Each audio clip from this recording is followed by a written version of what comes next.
नमस्कार, स्वागत है आप सबका दिन भर की तमाम बड़ी और अहम खबरों के साथ में हूं कवीन सचान। शुरुआत हेडलाइन से। ओआरओपी पर कांग्रेस का देश भर में प्रदर्शन। राहुल गांधी ने प्रधानमंत्री पर लगाया झूठ बोलने का आरोप। वित्त मंत्री ने कहा, राजनीति कर रहा है विपक्ष।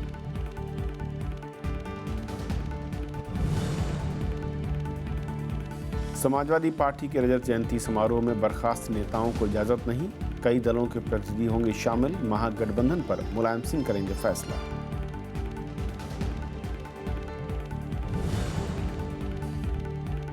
एनडीटीवी इंडिया पर पाबंदी का चौतरफा विरोध। बीए और एडिटर्स गिल्ड की तत्काल बैन हटाने की मांग। विपक्ष ने बताया अभिव्यक्ति की आजादी पर आघात।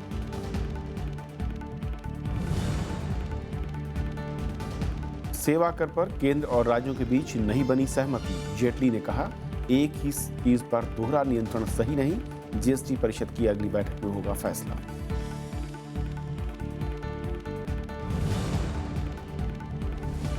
बढ़ते वायु प्रदूषण पर केंद्र और दिल्ली सरकार को एनजीटी की फटकार। दिल्ली, राजस्थान, हरियाणा और पंजाब से मांगी स्टेटस रिपोर्ट। एमसीडी के 1800 स्कूल कल रहेंगे बंद।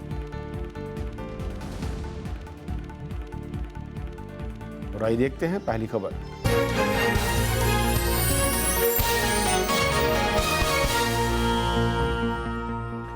अखिलेश यादव की रथ यात्रा के जरिए एकता का संदेश देने के बावजूद समाजवादी पार्टी में खींचतान जारी है। कल लखनऊ में होने वाले पार्टी के रजत जयंती समारोह में बर्खास्त नेताओं को आने की इजाजत नहीं होगी। हालांकि रजत जयंती के जरिए धर्मनिरपेक्ष दलों का महागठबंधन बनाने की चर्चा तेज है। अखिलेश यादव समर्थकों के ताकत दिखाने के बाद अब बारी शिवपाल समर्थकों की है। समाजवादी पार्टी के 25 साल पूरे होने पर शनिवार को लखनऊ में कार्यक्रम है और ये समारोह पूरी तरह से शिवपाल यादव खेमे का है। ये खेमेबंदी यहाँ लगे तमाम पोस्टर्स में साफ नजर आ भी रही है। समारोह में बर्खास्त नेताओं को नहीं आने की हिदायत दी गई है। कार्यकर्ता लोग खुद आ रहे हैं और नौजवान आ रहे हैं। नौजवानी तो तैयारी में लगते हैं। नौजवान को उत्साह अलग होता है। नौजवान ज्यादा चला रहा है, पहले पहुंचता है, आगे बढ़ के रहता है। तो अगर नौजवान है कहीं तो समाजवादी पार्टी में। समाजवादी पार्टी की रजत जयंती के बहाने पार्टी मुखिया मुलायम सिंह यादव की कोशिश धर्मनिरपेक्ष गठबंधन बनाने की है। कार्यक्रम के लिए आरजेडी से लालू प्रसाद यादव, जेडीयू नेता शरद यादव, आरएलडी के अजीत सिंह और जेडीएस से एचडी देवगौड़ा के आने का कार्यक्रम है। बीजेपी महागठबंधन की कोशिश को फिजूल करार दे रही है। मैं ये कह सकता हूँ कि इनका कोई सिल्वर जुबली, इनका कोई महागठबंधन, इनका कोई भी प्रयास अब समाजवादी पार्टी के जहाज को डूबने से बचा नहीं सकता है। 2017 भारतीय जनता पार्टी का है। 2017 सुशासन के लिए है, विकास के लिए है। गुरुवार को समाजवादी विकास रथ की रवानगी के मौके पर समाजवादी पार्टी ने एकता का संदेश देने की कोशिश की थी। अखिलेश यादव के इस कार्यक्रम में मुलायम सिंह यादव और शिवपाल यादव भी पहुंचे थे। समाजवादी पार्टी जहां इस रजत जयंती के बहाने महागठबंधन बनाने की संभावनाओं को जोर शोर से तलाश रही है, वहीं उसके सामने इस रजत जयंती के मौके पर पार्टी और परिवार की एकजुटता को फिर से एक साथ दिखाने की भी बड़ी चुनौती होगी। लखनऊ में कैमरामैन संजय कुमार के साथ पंचानन मिश्रा, राज्यसभा टीवी। उत्तर प्रदेश कांग्रेस के अध्यक्ष राज बब्बर ने कहा है कि राज्य में कोई भी गठबंधन विचारधारा के स्तर पर होगा। उन्होंने राज्यसभा टीवी से खास बातचीत में कई सवालों के जवाब दिए। राज बब्बर जी, जो एक सबसे बड़ा सवाल आजकल इस पूरे चुनावी माहौल में तैर रहा है वो ये है कि बीजेपी को अगर रोकना है तो एक सेकुलर महागठबंधन बने। आपको क्या लगता है कि कांग्रेस पार्टी की क्या भूमिका उसमें हो सकती है? देखिए, किसी को रोकने के लिए हम ये कहेंगे कि सब कोई गठबंधन करें, सबसे पहले तो मैं ये कहूँगा कि एक इच्छा शक्ति होनी चाहिए। और जब हम इच्छा शक्ति की बात करते हैं तो विचारों की इच्छा शक्ति होती है, और विचार जब मजबूत होता है तो पार्टियां या व्यक्तियों की कोई अहमियत नहीं रहती। ये सच है कि जिस सोच से हमारा रिश्ता है वो गांधी की सोच है, महात्मा गांधी की। तो इस मजबूती को लाने के लिए क्या आपको कोई बातचीत हो रही है? क्या मान लीजिए समाजवादी पार्टी हो, चाहे बीएसपी हो, या फिर कोई और सेकुलर फोर्स अगर बनाने के लिए, इस मजबूती को हासिल करने के लिए? इसको लेकर किसी राजनीतिक पार्टी के साथ तो हमारी कोई औपचारिक या अनौपचारिक बातचीत नहीं हुई, जहाँ तक मुझे इसका ज्ञान है। प्रियंका गांधी को इस बार देखा गया कि सक्रिय थी, दिल्ली में उन्होंने बैठक ली थी, यूपी कांग्रेस के लोग हैं, तो क्या आपको लगता है इस बार सक्रियता अमेठी रायबरेली से बाहर निकलेगी यूपी में? हमें बड़ी खुशी है इस बात की कि प्रियंका जी ने इस बात को लेकर जो है हमें आश्वस्त किया है कि वो हमें ज़रूर अपना समय देंगी। तो ये थे राज बब्बर, लखनऊ में कैमरामैन संजय कुमार के साथ पंचानन मिश्रा, राज्यसभा टीवी। तो उत्तर प्रदेश में जिस तरीके की राजनीति हो रही है और समाजवादी पार्टी का जो कल समारोह होने जा रहा है उस पर और बातचीत करने के लिए लखनऊ से हमारे साथ राजेंद्र त्रिपाठी साहब जुड़ रहे हैं फोन लाइन पर। राजेंद्र त्रिपाठी जी, स्वागत है आपका। सबसे पहले तो जिस तरीके से विकास रथ निकला अखिलेश का और उसके बाद जो कल का इवेंट है समाजवादी पार्टी के लिहाज से, क्या ये माना जाए कि अभी भी सब कुछ सामान्य नहीं है, अंदर खाने अभी भी तलखी बरकरार है?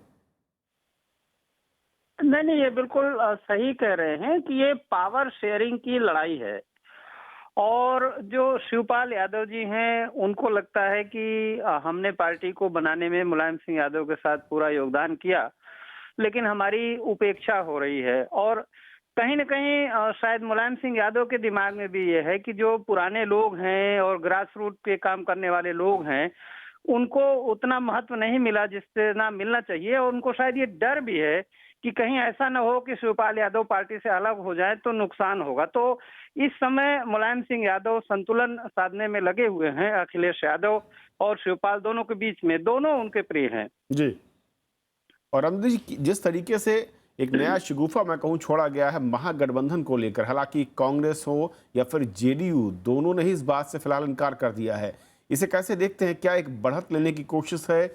और जो खबरें आ रही हैं कि जो भी दल इनकार कर रहे हैं, या नीतीश कुमार की जो बयान आया है या फिर अनऑफिशियली जो बातचीत में उन्होंने कहा है कि बिना अखिलेश के समाजवादी पार्टी के साथ गठबंधन कोई मतलब नहीं बनता। देखिए, महागठबंधन की कोशिश पहले भी की थी मुलायम सिंह यादव ने बिहार चुनाव से पहले, क्योंकि उनका एक बड़ा पर्सपेक्टिव रहता है नेशनल लेवल पे। वो ये चाहते हैं कि भाई जनता परिवार के लोग एक हों, लेकिन उस समय प्रोफेसर राम गोपाल यादव और अखिलेश यादव की वजह से ही वो टूट गया, वो नहीं हो पाया। तो अब भी मुलायम सिंह यादव को ये लगता है कि अखिलेश सरकार ने 4.5 साल में काफी अच्छा काम किया है, उनकी इमेज भी अच्छी है, उसके बावजूद उनको लगता है कि जैसे पश्चिमी उत्तर प्रदेश में समाजवादी पार्टी का आधार कुछ खास नहीं है तो लोकदल कम से कम साथ आ जाए। इसी तरह से पूर्वांचल में वो चाहते हैं कि अगर जेडीयू साथ आ जाए तो उनको लगता है कि ज्यादा आसान होगा, क्योंकि एंटी इनकम्बेंसी है। और कई बार जब आप पावर में रहते हैं तो जैसे इंडिया शाइनिंग में चूक हो गई थी अटल जी से, तो वो दिखाई नहीं देता। शायद मुलायम सिंह यादव उस बात को देख रहे हैं। और दूसरी बात यह है एक कि कुछ लोगों को ये लगता है, शायद इसमें कांग्रेस भी शामिल है, कि उत्तर प्रदेश के विधानसभा चुनाव से ज्यादा अगले लोकसभा चुनाव को देखते हुए शायद वो समझते हैं कि यूपी में बीजेपी को रोकने के लिए महागठबंधन जरूरी है। रानू जी, एक आखिरी सवाल, विकास रथ में जिस तरीके का रिस्पांस मिला और जो एक अट्रैक्शन मैं कहूँ कि भीड़ के जरिए शायद सामने आया, उसको आपने देखा होगा करीब से, उसके चलते क्या कुछ एक रिस्पांस मैं कहूँ कि शिवपाल यादव खेमे की ओर से या फिर बैलेंसिंग का जो एक्ट है जिसके माहिर खिलाड़ी मुलायम सिंह माने जाते हैं, कुछ नया कुछ कल दिख सकता है? हाँ, बिल्कुल दिख सकता है, क्योंकि असली जो झगड़ा है वो पार्टी के अंदर टिकट बांटने को लेके है। अखिलेश यादव को डर है कि चुनाव के बाद अगर बहुमत मिल भी जाता है तो कहीं ऐसा ना हो कि चुनाव के बाद उनके नेतृत्व को चुनौती दी जाए। शिवपाल को भी लगता है कि अगर उनके पर्याप्त समर्थक नहीं होंगे तो उनको महत्व नहीं मिलेगा, तो उसको कैसे साधेंगे वो इम्पोर्टेंट है। और कल तो मुलायम सिंह यादव ये दिखाना चाहते हैं कि असली बॉस मैं हूँ, असली पार्टी मेरी है और मेरा ही देश में जो कुछ है वो पहचान है लोगों से। तो कल तो वो अपनी अथॉरिटी को असर्ट करने के लिए बेसिकली कल का कार्यक्रम वो कर रहे हैं। बहुत बहुत शुक्रिया रामदत्त जी इस पूरे मसले पर हमारे साथ जुड़ने के लिए आपका। और ये थी हमारी पहली खबर। छोटा सा ब्रेक और ब्रेक के उस पार दिन भर की दूसरी बड़ी खबरें।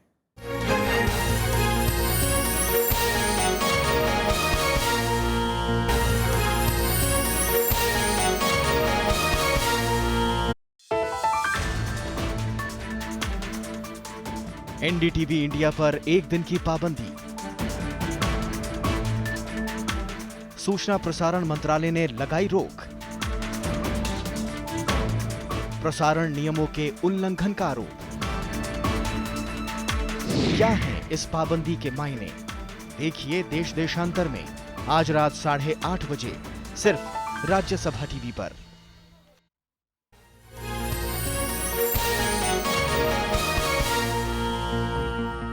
ओआरओपी मुद्दे पर केंद्र सरकार के खिलाफ कांग्रेस का विरोध प्रदर्शन जारी है और इसी सिलसिले में कांग्रेस उपाध्यक्ष राहुल गांधी आज पूर्व सैनिकों से मिले। उन्होंने कहा कि प्रधानमंत्री पूर्व सैनिकों का उचित सम्मान नहीं दे रहे हैं। वहीं वित्त मंत्री अरुण जेटली ने कहा कि ओआरओपी मुद्दे पर कांग्रेस समेत विपक्षी दलों की सहानुभूति महज राजनीति से प्रेरित है।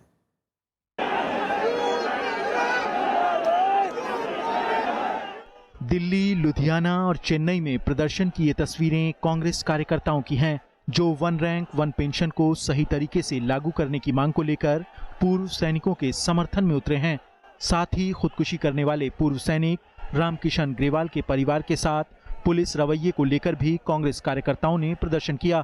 इस बीच कांग्रेस उपाध्यक्ष राहुल गांधी ने पूर्व सैनिकों से मुलाकात की। उन्होंने प्रधानमंत्री नरेंद्र मोदी पर पूर्व सैनिकों को उचित सम्मान नहीं देने का आरोप लगाया। ना किसान की इज्जत हो रही है, ना हमारी सेना की एक्स सर्विसमैन की इज्जत हो रही है। हो क्या रहा है? हिंदुस्तान के प्रधानमंत्री जी खड़े होते हैं और कहते हैं मैंने वन रैंक वन पेंशन कर दिया है। अगर आपने वन रैंक वन पेंशन कर दिया है तो हमारे एक्स सर्विसमैन जंतर मंतर में क्यों खड़े हुए हैं? ओआरओपी मुद्दे पर पंजाब कांग्रेस ने भी राज्य भर में प्रदर्शन किया। कांग्रेस प्रदेश अध्यक्ष अमरिंदर सिंह की अगुवाई में पार्टी नेताओं और पूर्व सैनिकों का एक प्रतिनिधिमंडल राज्यपाल से मिला और पूर्व फौजी रामकिशन ग्रेवाल के परिवार के साथ इंसाफ की मांग की। इस बीच वित्त मंत्री अरुण जेटली ने विपक्षी दलों, खासकर कांग्रेस पर ओआरओपी मुद्दे को लेकर राजनीति करने का आरोप लगाया। कांग्रेस के नेताओं को विशेष रूप से 10 साल तो कोई सहानुभूति थी नहीं जब वो सरकार में थे रिटायर्ड डिफेंस पर्सनल के साथ। 10 साल उन्होंने लागू नहीं किया। 24 अप्रैल को जाकर 2014 को चुनाव के दौरान जब आधा चुनाव हो चुका था, एक कमेटी बना दी। तो आज उनकी जो सहानुभूति उभरी है वो केवल राजनीति से प्रेरित है। पूर्व फौजी रामकिशन ग्रेवाल की खुदकुशी के बाद ओआरओपी मुद्दे पर सियासी बहस तेज हो गई है। Congress one rank one pension को सही तरीके से लागू करने की मांग कर रही है। वहीं रक्षा मंत्री ने ओआरओपी की तकनीकी दिक्कतों को 2 महीने में ठीक करने का भरोसा दिया है। विशाल दैया, राज्यसभा टीवी।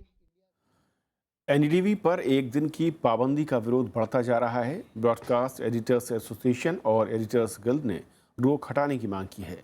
एनडीटीवी ने कहा कि पाबंदी हटवाने के लिए वो सभी विकल्पों पर विचार कर रहा है। विपक्षी राजनीतिक दलों ने भी इस फैसले को अभिव्यक्त की आज़ादी पर आघात बताया। इस बीच बीजेपी ने पाबंदी का बचाव करते हुए कहा कि राष्ट्रीय सुरक्षा से कोई समझौता नहीं किया जा सकता। एनडीटीवी इंडिया पर सूचना और प्रसारण मंत्रालय की कार्रवाई के बाद कई संगठन चैनल के पक्ष में खड़े हैं। एडिटर्स गिल्ड ने कहा कि फैसले से लगता है कि केंद्र सरकार ने मीडिया के कामकाज में हस्तक्षेप की शक्ति खुद ले ली है। सरकार को जब कवरेज सही नहीं लगेगा तो वो मनमानी और दंडात्मक कार्रवाई करेगी। ब्रॉडकास्ट एडिटर्स एसोसिएशन यानी BAE ने कहा कि यह फैसला अभिव्यक्ति की आज़ादी के खिलाफ है। हम इस मामले की जांच कर विस्तृत रिपोर्ट जारी करेंगे। सरकार का परसेप्शन इस पूरी घटनाक्रम को लेके जिस तरह बना है वो सोचनीय है, और ये कदम कि आप किसी चैनल को ऑफ एयर कर देंगे, मुझे लगता है कि ये सेलेक्टिव टारगेटिंग है कि आप एक चैनल को टारगेट करेंगे और आप अपने जो पावर्स होते हैं उसका गलत इस्तेमाल करेंगे। फिर भी हम लोग स्टडी कर रहे हैं, स्टडी के बाद ही अगला फैसला लेंगे। एनडीटीवी ने भी इस फैसले को असाधारण घटना बताया है। चैनल के बयान में कहा गया कि आश्चर्य की बात है कि एनडीटीवी को इस तरीके से चुना गया। सभी समाचार चैनलों और अखबारों की कवरेज एक जैसी ही थी। वास्तविकता में एनडीटीवी की कवरेज संतुलित थी। इसके मद्देनजर एनडीटीवी सभी विकल्पों पर विचार कर रहा है। कांग्रेस ने इस फैसले को तानाशाही भरा बताया। पार्टी उपाध्यक्ष राहुल गांधी ने ट्वीट किया कि विपक्षी नेताओं को हिरासत, टीवी चैनलों पर पाबंदी, मोदी जी के भारत में ये सब एक दिन में हो रहा है। एनडीटीवी पर पाबंदी हैरानी भरा और असाधारण फैसला है। पश्चिम बंगाल की मुख्यमंत्री ममता बनर्जी ने कहा कि अगर पठानकोट हमले के कवरेज में कोई मुद्दा था तो इसके लिए प्रावधान है, लेकिन रोक लगाना आपातकाल जैसी सोच है। दिल्ली के मुख्यमंत्री अरविंद केजरीवाल ने कहा कि एनडीटीवी पर रोक के खिलाफ सभी मीडिया संस्थानों को एक दिन के लिए प्रसारण बंद कर देना चाहिए।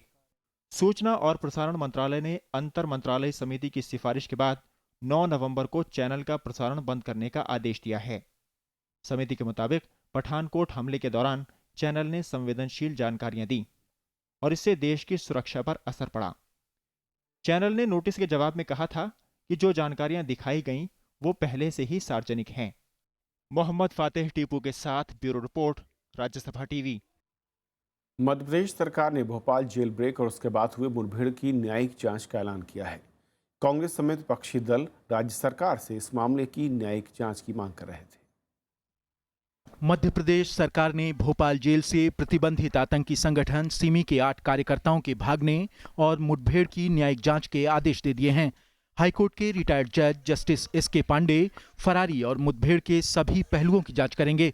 साथ ही वो जेलों की सुरक्षा में सुधार के लिए सरकार को सुझाव भी सौंपेंगे। गवर्नमेंट ने जेल ब्रेक से लेकर और इनकाउंटर तक सारी इंक्वायरी, जुडिशियल इंक्वायरी अनाउंस की है और इसलिए अब किसी इंक्वायरी का कोई औचित्य नहीं रह जाता और अब अन्य किसी और इंक्वायरी की आवश्यकता नहीं है। राज्य सरकार ने पहले सीआईडी अधिकारियों की एसआईटी से मुठभेड़ की जांच का ऐलान किया था, जबकि पूर्व पुलिस महानिदेशक नंदन दुबे को अलग से जेल ब्रेक मामले की जांच सौंपी थी। कांग्रेस समेत विपक्षी दलों ने इसका विरोध करते हुए न्यायिक जांच की मांग की थी। इसी मांग को लेकर गुरुवार को मध्य प्रदेश हाईकोर्ट में एक याचिका भी दायर की गई थी। एनआईए की जांच से क्यों सरकार मुकरी? न्यायिक जांच को मामला क्यों सौंपा गया है? चूंकि इन सब बातों में षड्यंत्र समाहित है। हम वही तो कह रहे हैं कि जांच होनी चाहिए। इस बीच जेल मंत्री कुसुम महदेले ने जेल में तैनात गार्डों के मंत्रियों और अधिकारियों की सुरक्षा में लगे होने के आरोपों को खारिज किया है। उनसे जब इस बारे में पूछा गया तो उन्होंने कुछ इस अंदाज में जवाब दिया कि 80 लगे हैं, ऐसा तो हो ही नहीं सकता। इसके बावजूद यदि आप मेरे संज्ञान में लाए हैं तो हम इस बात को कल ही इस बात को दिखवा लूंगी। अगर ऐसा है तो उनकी ड्यूटी वहां से निकाल के और हम जेल में लगाएंगे। भोपाल सेंट्रल जेल से 30-31 अक्टूबर की रात को प्रतिबंधित आतंकी संगठन सिमी के 8 कार्यकर्ता फरार हो गए थे। इस दौरान उन्होंने ड्यूटी पर मौजूद एक पुलिसकर्मी की हत्या भी कर दी थी। इसके कुछ ही घंटों के भीतर पुलिस ने इन्हें मुठभेड़ में मार गिराया था। Bureau report, Rajya Sabha TV. Tamil Nadu की मुख्यमंत्री जे जयललिता पूरी तरह से स्वस्थ हैं। अपोलो हॉस्पिटल के चेयरमैन प्रताप सी रेड्डी ने मीडिया को ये जानकारी दी। अस्पताल के मुताबिक जयललिता तय करेंगी कि वो घर कब जाना चाहती हैं। रेड्डी ने कहा कि जयललिता बात कर पा रही हैं। तमिलनाडु की मुख्यमंत्री को बुखार और डिहाइड्रेशन की शिकायत के बाद 22 सितंबर को चेन्नई के अपोलो हॉस्पिटल में एडमिट कराया गया था।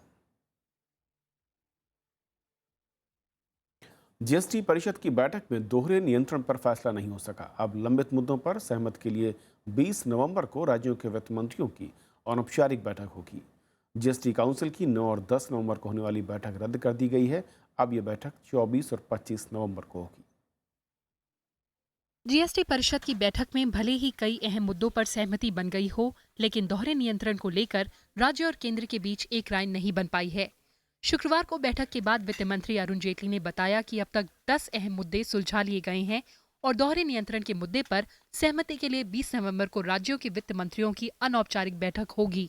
Whatever option we have, we don't want to take it in a hurry because this has to be a well thought out solution.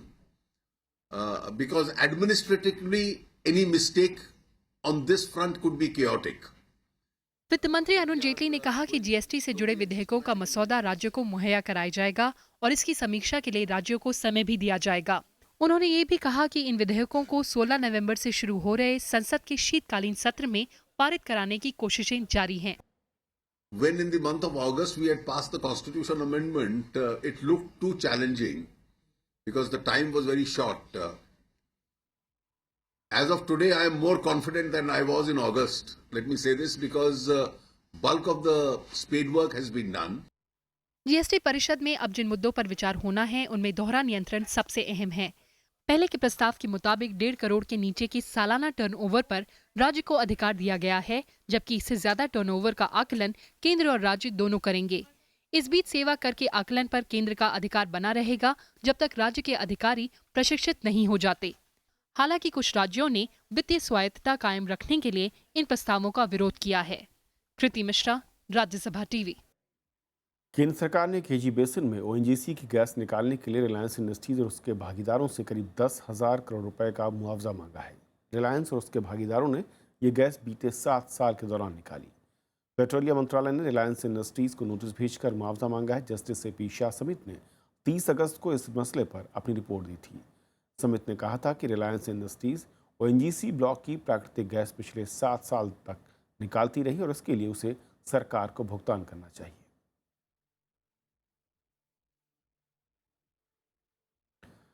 वायु प्रदूषण रोकने में नाकाम रहने पर एनजीटी ने केंद्र और दिल्ली सरकार को फटकार लगाई है।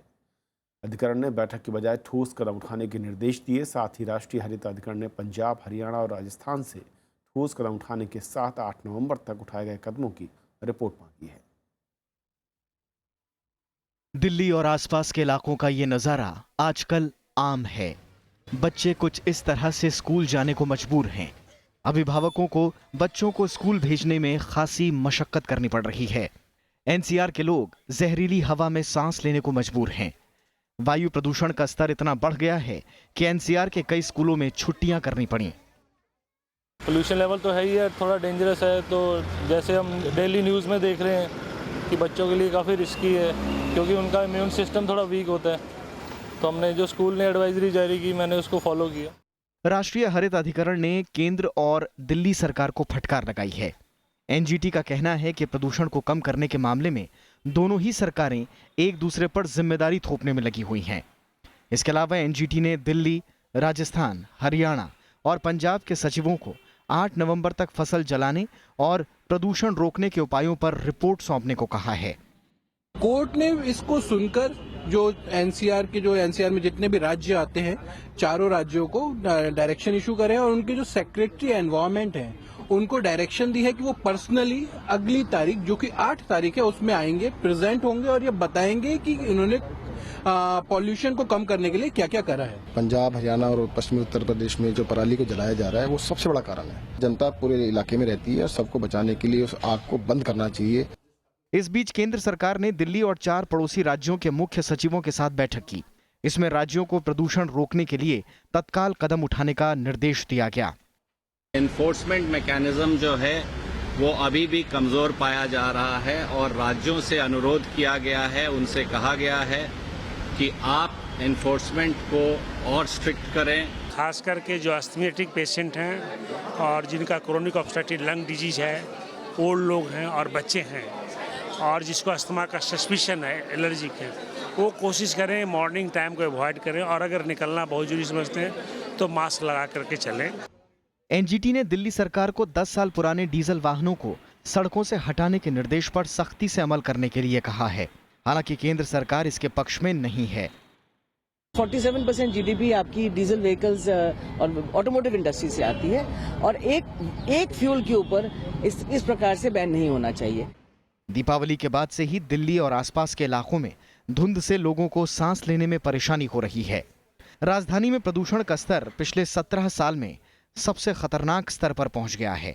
ज्यादातर इलाकों में PM 2.5 और PM 10 की मात्रा मानक स्तर से 15 गुना ज्यादा रिकॉर्ड की गई। नवविक्रम सिंह, राज्यसभा टीवी। गर्भवती महिलाएं हर महीने की 9 तारीख को मुफ्त जांच और इलाज करा सकेंगी। ये सुविधा सरकारी अस्पतालों में उपलब्ध होगी और इसके लिए आज प्रधानमंत्री सुरक्षित मातृत्व अभियान शुरू किया गया। गर्भवती महिलाएं अब आसानी से सरकारी अस्पतालों में जांच और इलाज करा सकेंगी। प्रधानमंत्री सुरक्षित मातृत्व अभियान के तहत हर महीने 9 तारीख को ये सुविधा मिलेगी, लेकिन योजना का लाभ 3 से 6 माह की गर्भवती महिलाओं को मिलेगा। बड़ी संख्या में फॉक्सी की बहुत बड़ी संख्या है, गायनेकोलॉजिस्ट की बहुत बड़ी संख्या है। इन्होंने आज प्लेज लिया है कि वह महीने की 9 तारीख को जो माताएं हैं, प्रेग्नेंट मदर्स हैं, वो मुफ्त जांच करेंगी। भारत में मातृत्व मृत्यु दर प्रति 1 लाख पर 167 महिलाएं हैं। इसे घटाकर 2015 तक 140 करने का लक्ष्य था, जो पूरा नहीं हो पाया। एक अनुमान के मुताबिक भारत में हर 12 मिनट में एक गर्भवती महिला की मौत हो जाती है। साल भर में करीब 44,000 गर्भवती महिलाओं को जान गंवानी पड़ती है।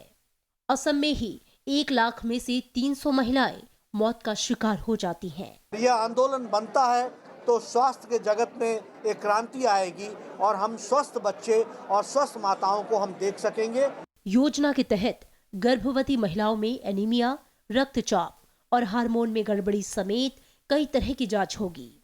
गर्भ की जांच के लिए मुफ्त अल्ट्रासाउंड भी होगा। कृति मिश्रा, राज्यसभा टीवी। तो खबरों के आज के सफर में इतना ही। नमस्कार।